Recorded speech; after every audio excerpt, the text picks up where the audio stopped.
la surprise, à Bossolo, parmi ma première émission tout ça l'année, il faut tout l'obéir. Ce qui s'est passé pour l'année 2024, le Kagi, Ndenge Soukaki, Bozaki n'a pas rendez-vous et belé, où il fallait à ça là, mais monsieur Salam, monsieur Salamité. Et ça, Dieu a quoi il faut habiter les solos, il faut s'expliquer. C'est très important. Bagolo, il faut avoir la chance à voir quand même leader là-bas, parce que Nicolas Belé, bah, qui est pété. Oui.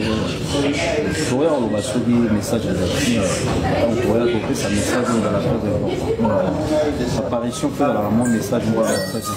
Mais ça a été venu.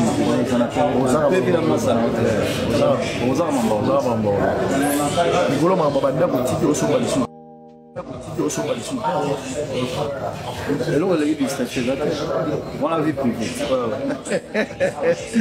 Très important. Sinon, c'est peli. Ah, aujourd'hui, oui, Tokei Bumba. Donc, on a fait sur le banc à Bumba. Tokei Bumba, nous, donc, on va dans stade à Bumba.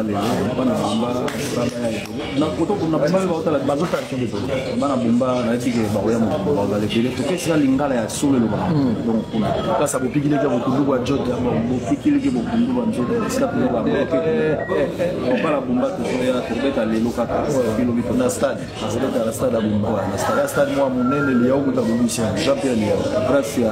l'excellence Jean-Pierre Liao, vous pouvez saluer la salutation parce que il faut baser sur la salle pour la boule pour l'hôtel, mais pour le pertenir à tout stade pour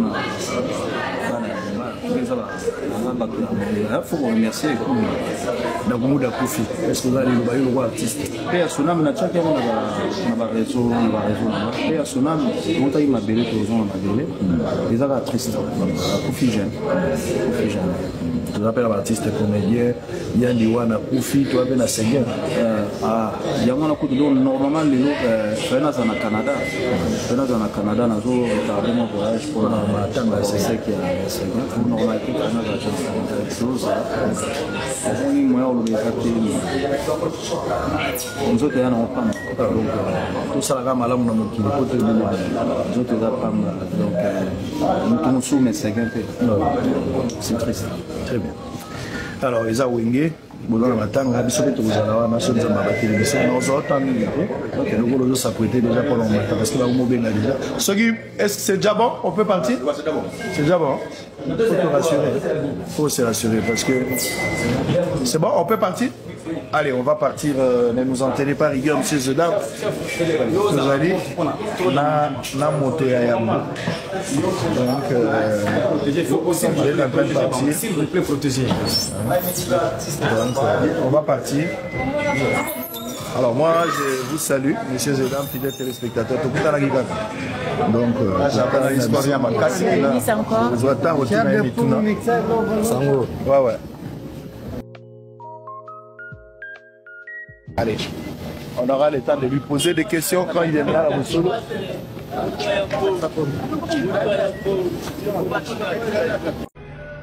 Salut Bana ya Bumba. Les 4 autres Rosalanabino na Bumba fait rigoler avec tout son groupe. Rosalanabino na stade ya Bumba. Na Bengsi Binoboya est belé. Les 4 autres Rosalana stade ya Bumba. Bana ya Bumba fait rigoler Azoya ko sala bino plaisir, Azoya ko sepeli sabino. Arobete la bino musique au bino bolingaka. Les 4 tokuta na bino na stade ya Bumba après match. Boya to bana na bino début de l'année. Allez, à très bientôt. Bye. Les 4. Bonne année à tout le monde. Global Télévision, Trésor Moscou. En tout cas, vraiment la fan de Global Télévision. On a aussi maintenant merci. La boulot tout et ça l'a manqué déjà pendant mon absence. Et merci à Balandi Balandara Trésor Moscou dans Global Télévision. Et là aussi, on a merci. Parce que dans le news, la salle a ramené un album vente en ligne. Et merci encore. Balandi Global Télévision avec Émero Trésor. Merci vraiment, merci. Et Talara, tant qu'on a été mis dans nos alara, grâce à ton travail et puis merci encore.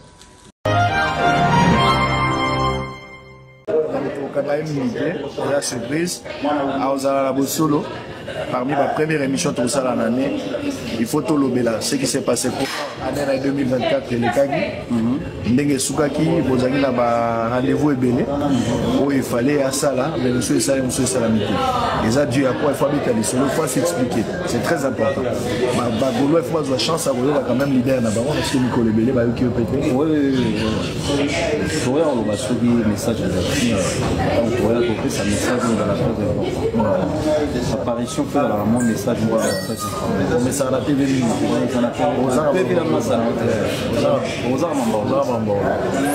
Nicolas Mambanda boutique au sommet dessous.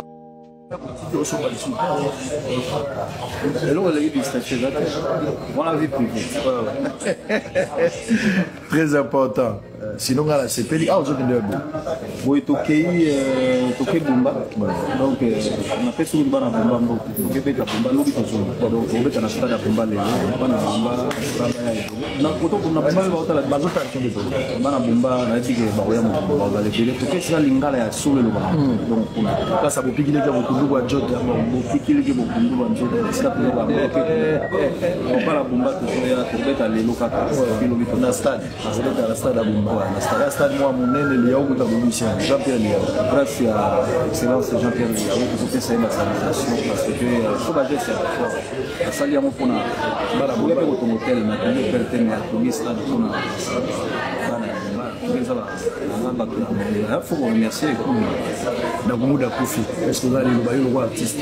Et à Sonam, na tchaki on a réseau, et à Sonam, on a eu ma belle maison, ma belle.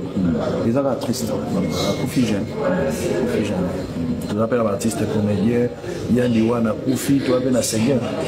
Ah, il y a un coup de l'eau, normalement, les autres, Fena dans le Canada.